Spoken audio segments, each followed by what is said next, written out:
La aspiración colectiva de vivir en entornos más saludables ha llevado a las instituciones públicas a adoptar medidas para lograrlo. En multitud de ciudades españolas se suceden proyectos para devolver el espacio público a los ciudadanos, reducir contaminación y congestiones.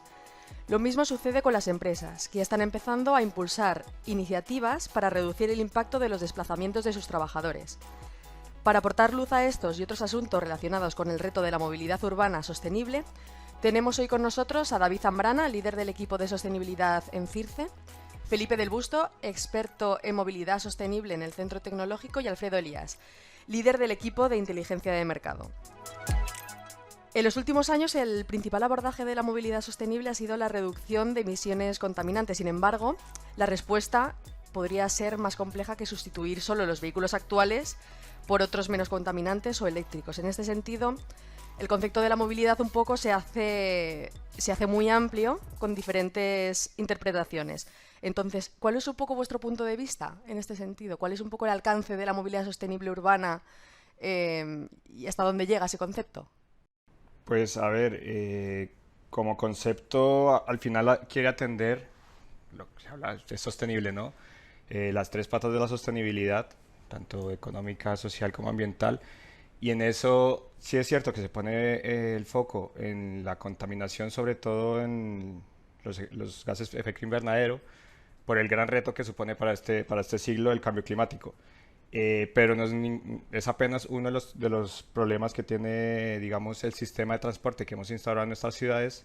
Y bueno, ya digamos a nivel europeo se puede hablar de tres grandes retos que son, por un lado, la contaminación, no solamente de gases de efecto invernadero, sino también de la contaminación que afecta a la salud humana. Y por otro lado, los otros dos grandes retos son los accidentes viales, que también tienen un impacto social, un impacto económico importante, y la distribución del espacio público, porque durante muchas décadas el desarrollo urbano y el desarrollo de los sistemas de transporte fue orientado hacia facilitar el movimiento de los vehículos privados. Esto hizo que mucho espacio se pusiera o se priorizara a este modo, y hoy en día estamos viendo pues que necesitamos otras soluciones y hay que casi que echar un poco para atrás en ese reparto del espacio público. Entonces digamos que esos son los tres grandes retos, aunque podríamos seguir hablando de muchos más, como accesibilidad universal, eficiencia energética, bueno, toca muchas puertas en la movilidad sostenible. Pues a ver, desde mi punto de vista, un poco o sea, yendo sobre lo que Felipe ha comentado y quizás yendo un poquito más atrás a la necesidad básica de desplazarnos y cómo nos desplazamos, ¿no? Tenemos que entender que tenemos dos alternativas, o la alternativa rápida o la más corta, ¿no? Muchas veces la alternativa rápida coincidirá con la más corta y nos permitirá decidir siempre y tanto tengamos disponibilidad también de cómo desplazarnos, ¿no?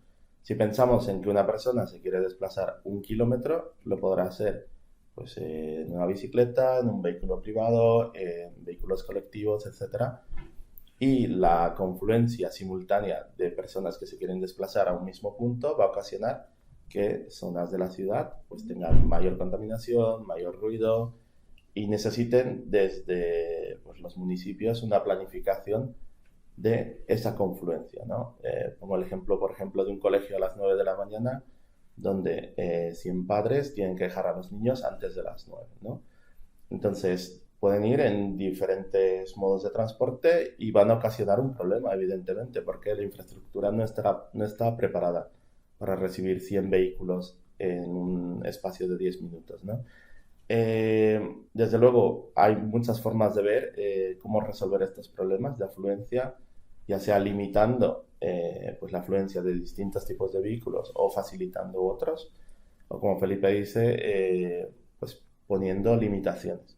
Una limitación puede ser temporal, dejando que los niños puedan llegar más tarde. Otra limitación puede ser económica, es decir, pues solo van a llegar aquí autobuses y no vamos a dejar pasar a los coches. O otra limitación puede ser ambiental, solo van a venir los niños en bicicleta, ¿no? Entonces tenemos que tener en cuenta que hay esas limitaciones y desde luego hay aspectos sociales que van a impedir pues, que los niños vayan en bicicleta y luego los padres vayan al trabajo en vehículo privado, ¿no? Entonces, cuando hablamos de sostenibilidad, hay que verlo desde distintos puntos de vista y también las soluciones tienen que ser prácticas en el día a día, ¿no? O sea, la limitación de contaminación evidentemente es una limitación, pero muchas veces simplemente haciendo actuaciones en otras de las variantes, ya sea tiempo, ya sea costes, ya sea aspectos de infraestructura, pueden facilitar sin restringir muchas veces la contaminación, ¿no? Aquí hay una cosa interesante que cuando estabais comentando me surgía más como duda que como certeza. Aquello de que si Mahoma no va a la montaña va a Mahoma, ¿no? Y al final parece que nos cerramos bastante en banda en que todos tenemos que ir al mismo sitio al mismo tiempo. El colegio no se va a desplazar, pero sí que hay herramientas que hacen que, bueno, que de alguna manera se pueda sustituir, como que el cole de los niños no se va a desplazar, pero oye, parece ser que usamos poco el transporte escolar, que usamos poco esas herramientas que con un único vehículo, ¿no? Hacen que no confluyan 100 coches de 100 padres con 100 niños en la puerta del mismo colegio. O sea, entonces, ¿se está planificando desde las ciudades o se está planificando desde la teoría, ¿no? Desde el umbral de la técnica, que es donde estáis vosotros, alguna solución de este tipo? Sí, totalmente. A mí me gustó mucho lo que dijo David de la distancia más corta o la ruta más veloz. Yo creo que es un punto bastante interesante y ojalá se unieran las dos. Es el principio básico de la movilidad urbana sería no tener que desplazarnos tanto. Así nos evitamos infraestructura, nos evitamos servicios, nos evitamos muchas cosas y estamos también ahorrando.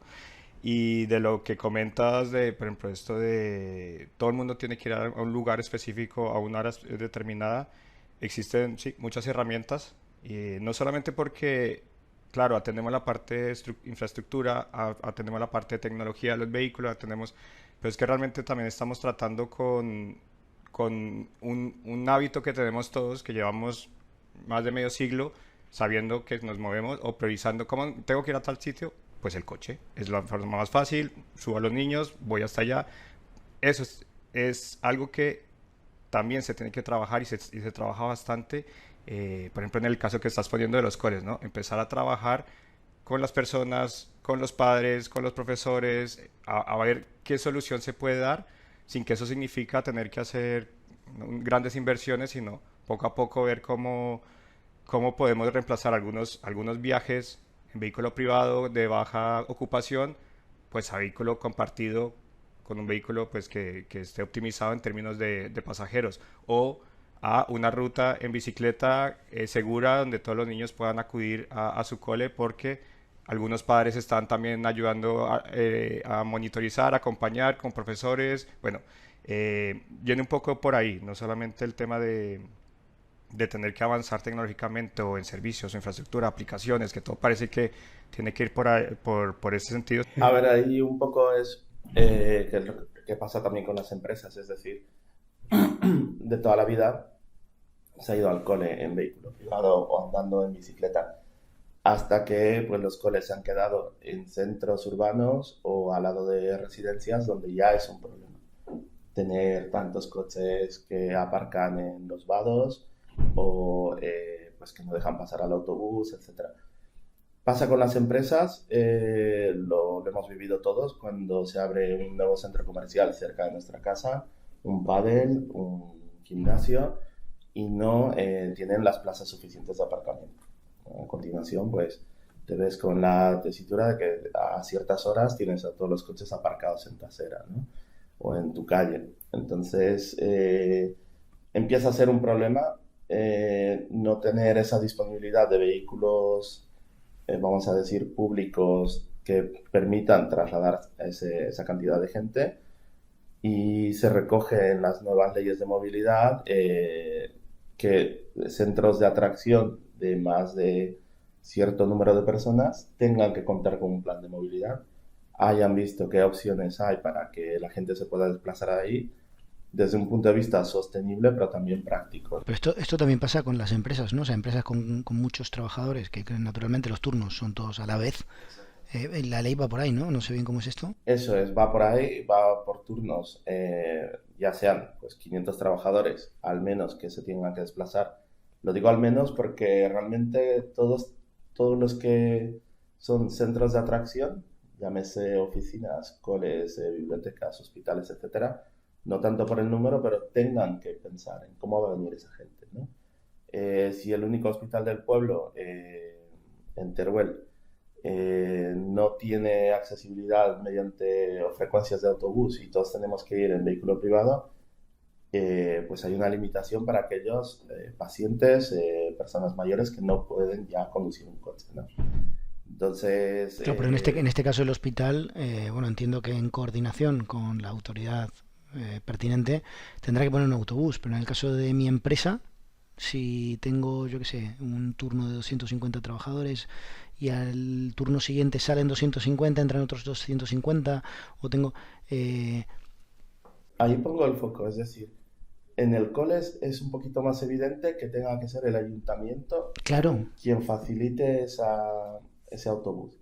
En las empresas se ve un poquito al contrario, es decir, ¿es la empresa la que debería facilitar el autobús o es el ayuntamiento que debería facilitar? claro, pero aparte de la pregunta ético-estructural debería y debe hacerlo, quiero decir, ¿cómo es la ley nueva? O sea, quiero decir, tengo una empresa y ahora tengo que poner transporte, ¿cómo funciona esto? No estás obligado, es No. decir, estás obligado a ver cómo la gente se puede desplazar de una forma sostenible, es decir, aprovechando pues modos de transporte de vehículos compartidos, si hay accesibilidad de pues autobuses, con autobuses, bicicletas, etcétera. Pero no estás obligado a poner. Si dentro de las acciones que la empresa encuentra para facilitar esa movilidad eh, está una de ellas y se ve viablemente económico por distancia o por zonificación, yo creo que es una opción. No sé si de los casos que hemos estudiado, Felipe, ha sido el caso. A ver, la verdad es que ahí es un gran depende y esto también es una regla de la movilidad, todo es un gran depende porque va a depender mucho de dónde está localizada la empresa para ver si estoy obligado o no. Probablemente si mi empresa está en un régimen de huella de carbono compensado o que quiere disminuirla, pues probablemente no es que esté obligado, pero año a año tenga que optimizar sus emisiones y por ahí medio se tenga que ella misma imponer ciertos servicios para mejorar este desempeño ambiental. Eh, pero bueno, esto digamos en el caso de una empresa, polígono industrial que está alejado y puede poner un autobús empresa. Pero este gran depende también puede ser todos mis trabajadores, yo estoy localizado en una zona urbana, todos mis trabajadores vienen en coche, ¿por qué? Si no lo pregunto, si no lo mido, si no lo demuestro, nunca lo vas a ver.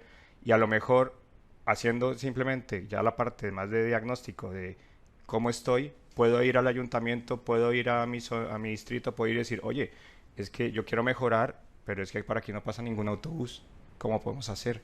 Existen, no sé, opciones de alianzas con otras empresas operadoras de transporte, que sean, no sé, servicios a demanda, servicios compartidos. O sea que lo que planteamos es, en lugar de utilizar un plan de movilidad como vínculo a lo que tengo que invertir, incluso podríamos utilizar un plan de movilidad como herramienta para ahorrar. O sea, al final, Claro, totalmente, totalmente, sí. Sí, sí, y sobre todo yo creo que viene y al bolsillo del por trabajador eso, por también, eso. porque si se le facilita algún servicio, no sé cuánto, dependiendo es que todo es un gran depende. Si me muevo en autobús, pues será una tarifa muy plana. Si me muevo en coche yo solo, pues el combustible, el estacionamiento, el mantenimiento, el seguro, todas estas cosas empiezan a variar y se tienen que tener en cuenta. E inclusive también se puede ahorrar a la empresa. De pronto no en términos económicos, pero en términos de búsqueda de personal, de retención de personal, de mira mi empresa cómo está trabajando para que mis empleados estén a gusto y eso al final va a repercutir positivamente. Esto es una suma de un montón de cosas así. De todas formas, el teletrabajo ha cambiado un poco todo el panorama. Es decir, entre los planes de movilidad ya suponías que todos se tienen que desplazar de una forma simultánea al mismo tiempo, los mismos días. Metiendo la variable del teletrabajo, pues esa cantidad de gente ya va variando, ¿no? Para alguien que planifica a 5 años vista, 10 años vista una línea de autobús, pensando que todos los días se van a mover 5.000 trabajadores, pues ahora no es así. Entonces, claro, también está esa variable de logística, ¿no? Eh, esto también cambia mucho los hábitos y pues hace que muchas veces las empresas, por el desplazamiento de sus trabajadores, que todavía no son la mayoría, pues aumenten en algunos momentos esa huella de carbono, ¿no? Hay gente que está en Madrid y que tiene que desplazarse a Zaragoza para trabajar, pues generará una huella de carbono igual 10 trabajadores todos los días, ¿no? En un solo día. Entonces también la empresa tiene que pensar en esa huella de carbono, pues de ese desplazamiento, ¿no? ¿Cuáles son las mejores formas de desplazarlo? Entonces yo creo que es interesante verlo desde ese ángulo también. La planificación tiene que ser una herramienta. Los planes de movilidad no tienen que ser para cumplir una ley, sino ser utilizados para que en un futuro podamos acceder a subvenciones si son necesarias, a jugar el juego entre varios jugadores y no compitiendo, ¿no? Eso nos va a permitir que pues, se hagan inversiones en infraestructura y desde luego a tener accesibilidad a puntos donde no podemos acceder, que al final las limitaciones de la movilidad también pasan porque podamos llegar a esos puntos pues de la forma más óptima posible, ¿no?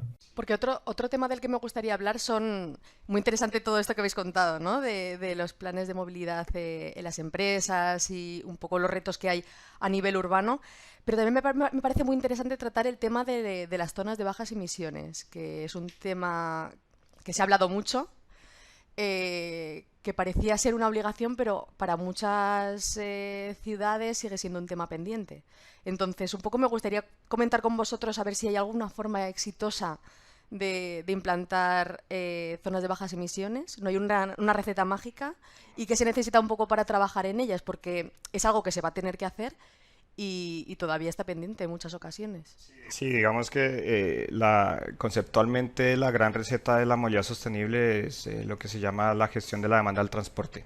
Y esto es sumar acciones que por un lado prioricen los modos que yo quiero que la gente utilice, los modos activos, los modos compartidos, y por otro lado se restrinja o se desincentive el uso de aquellos modos que no quiero, sobre todo el viaje individual en coche privado.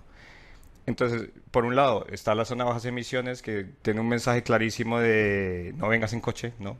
Entonces parece pues sí, es al final una restricción, una prohibición que al final, para nuestro día a día o para las costumbres que podemos tener, es un impacto fuerte, pero si uno se pone ya a leer lo que dice la Ley de Movilidad Sostenible, lo que dice el Real Decreto, es que esa sería apenas una de las medidas que hay que poner, porque sí se puede limitar, pero al mismo tiempo hay que ofrecer alternativas para, para poder hacer ese cambio de modo.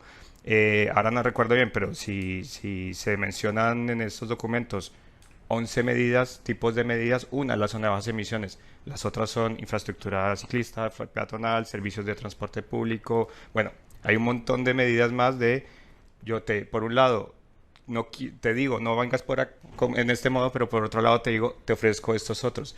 Y esa realmente sería la receta verdadera para poder implementar estas zonas, dando las facilidades para que podamos seguir llevando a cabo nuestras actividades, pero de otra forma, que no nos suponga una transformación total de nuestro día a día.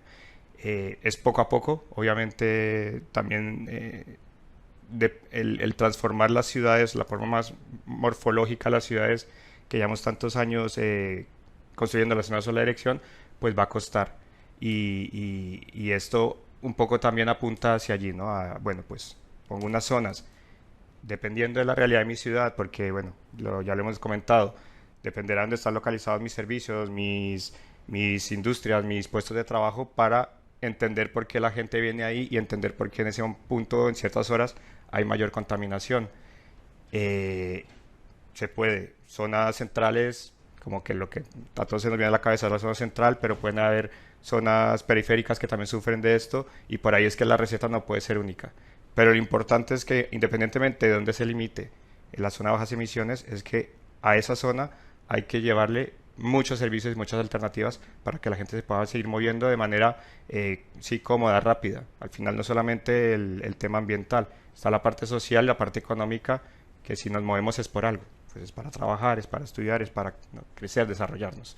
Entonces, por ahí viene el tema de las zonas de bajas emisiones. Y cómo convive esto, Felipe, con el... Bueno, ahora parece que está de moda el término, ¿no? La ciudad de los 15 minutos.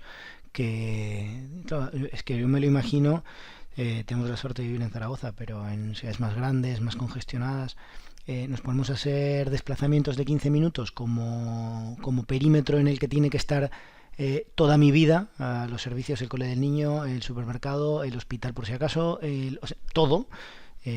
Parece un poco contradictorio, ¿no? Con el buen uso de los recursos a veces. O sea, no sé, esto es por pura intuición. A ver, sí, Cómo es como convive?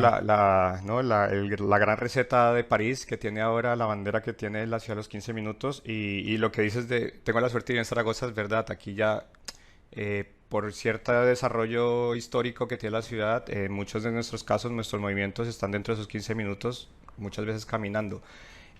A ver, no es limitar tu movimiento a únicamente eso y no puedes salir de tu perímetro, no, eso no es un poco inconcebible, pero que por lo menos la gran mayoría de los viajes que tienes que realizar los consigas cerca de tu casa. Y en eso yo creo que también toca poner el centro en que muchos de nuestros viajes, ¿no? La movilidad diaria que hacemos es muy ABC. Nos levantamos, vamos a trabajar, volvemos a casa. Nos levantamos, vamos, llamamos a los niños a la guardería, vamos a trabajar, volvemos a casa. Y eso lo repetimos de lunes a viernes. Vamos a hacer compras una vez a la semana, una vez cada 15 días. A la farmacia, bueno, de pronto una vez al mes. De pronto un abuelo sí que va más seguido. Es ver cuáles son esos servicios, esos viajes que más se tienen que enfocar en acercarse a las viviendas, a las residencias, y por ahí evitar esos viajes o si se tienen que realizar, que se puedan realizar caminando o en bicicleta. Pero probablemente hayan muchos viajes que es imposible trasladar una empresa, una industria a la mitad de la ciudad. Eso pues, eso no va a ser posible, pero muchos de los otros viajes que tengan que hacer las personas que sí estén a- al alcance de ir caminando, eso sería lo ideal. Los temas un poco de movilidad urbana casi siempre se centran en grandes ciudades, ¿no? Pero no me gustaría olvidarme de localidades más pequeñas, que también supongo que necesitarán sus, quizá no zonas de bajas emisiones, no hablamos de la ciudad de los 15 minutos, pero entiendo que sí que necesitan acciones que fomenten pues un plan, ¿no? de movilidad sostenible no sé, un poco, me gustaría tratar con vosotros qué proyectos se están llevando a cabo, si hay alguno exitoso que nos podáis explicar para que la gente pues sepa qué opciones, ¿no? tienen esas localidades más pequeñas, esos ayuntamientos que quieren implementar medidas en este sentido. Normalmente, como dices, hemos visto la movilidad como un problema urbano, ¿no? Un problema centralizado. A nivel de comarcas o a nivel de pueblos, es verdad que el cole está a 30 minutos en el pueblo de al lado, el pueblo más grande, ¿no? Parece que los pueblos pequeños nos quedamos sin plan de movilidad y la única forma de adecuarnos a este plan es hacer un plan mancomunado, es decir, un plan comarcal con otros varios pueblos, porque estamos acostumbrados a que la línea de autobús que pasa cada 2 horas y termina en el pueblo principal, pues va a pasar, pero ¿qué pasa con todo lo demás, ¿no? O sea, yo quiero ir a ver una película a Zaragoza o yo quiero irme a otro pueblo un poquito más grande, pues simplemente pues a comer, ¿no? Hay alternativas. Yo he visto alternativas muy interesantes, por ejemplo, en la Sierra de Madrid. Incluso tienen un vehículo eléctrico disponible, gratis, compartido. Se hacen viajes compartidos. Incluso hay un monitor que hace estos recorridos, pequeños desplazamientos, pues para la gente que pues no está con el horario del autobús principal, ¿no? Entonces, es una forma, yo creo, interesante de movilizarse. Es verdad que en muchos casos no es tan práctico, siempre vamos a vamos a preferir tener nuestro vehículo privado, pero es verdad que en otras ocasiones, pues cuando no es verano o cuando no es puente, que todo el mundo está allí, pues la gente que todavía vive en los pueblos tiene cierta accesibilidad. Eh, yo creo que una buena idea es juntar los planes de turismo sostenible con los planes de movilidad, porque por un lado se está fomentando una actividad turística, tanto de pues, visitar a los pueblos como de todo lo que tiene alrededor, llámese bodegas, llámese pues, espacios naturales, etcétera. Yo creo que ligarlo a la movilidad es algo interesante y también trabajar de forma conjunta, ¿no? No como un pueblo aislado, sino pues como una mancomunidad, Yo ¿no? quería rescatar algo que tú dijiste antes, de que no porque la ley me obligue sería ser el único motivo por la cual yo, empresa, municipio, pues adopto un plan de movilidad. Y lo digo porque, bueno, hasta que salga el proyecto de movilidad sostenible, digamos que quienes están obligados, municipios, a tener un plan de movilidad son aquellos de 50.000 habitantes que presten un servicio de transporte público.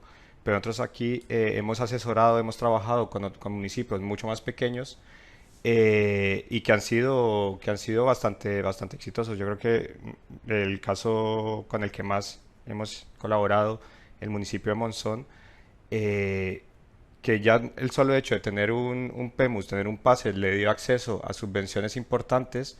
Y actualmente, si vamos a Monzón, vamos a encontrar, por ejemplo, la avenida Nuestra Señora del Pilar peatonalizada, que da servicio a dos de los colegios más importantes del municipio, donde al mediodía, cuando antes eran atascos, ahora hay mucha gente que camina y disfruta de esta vía semipeatonal, porque igual se permite cierto tránsito es un ejemplo de no me he obligado a la ley, lo he hecho y he conseguido unos beneficios. Y ellos, cualquier idea que tienen, van al plan de movilidad y dicen, rescatemos esto porque queremos hacer esto, y van y piden una ayuda. Y otro ejemplo que me gustaría rescatar por el mensaje que también fue muy bien recibido allí, el de Binefar, porque han habido en los últimos años desarrollos industriales muy potentes en Binefar y eso ha traído mucha población. Nosotros cuando estuvimos trabajando allí y vimos el estudio de la demografía, nos dimos cuenta que, digamos, la pirámide poblacional es como una especie de diamante, donde, bueno, obviamente las edades, los adultos jóvenes son más importantes, pero hay una franja de personas que ahora tienen 5 o 10 años, que en 10 años van a tener 15 o 20.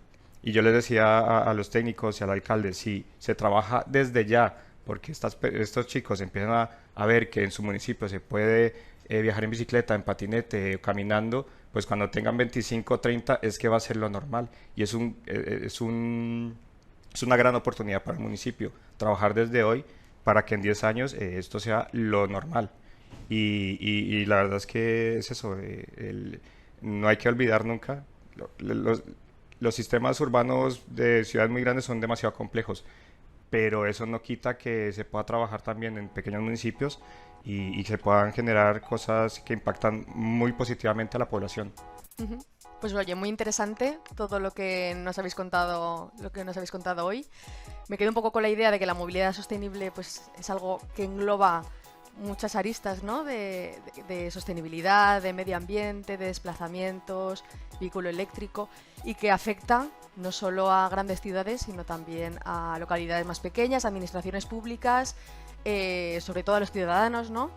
Eh, entonces, bueno, dejamos también esas incógnitas un poco en el aire porque hemos tocado todos los temas, pero muy, muy por encima. Así que dejamos abiertos otros temas para posibles futuros podcasts. Muchas gracias por estar con nosotros hoy, Felipe, David y Alfredo. Y nos vemos en la próxima. Gracias, Alicia. Gracias.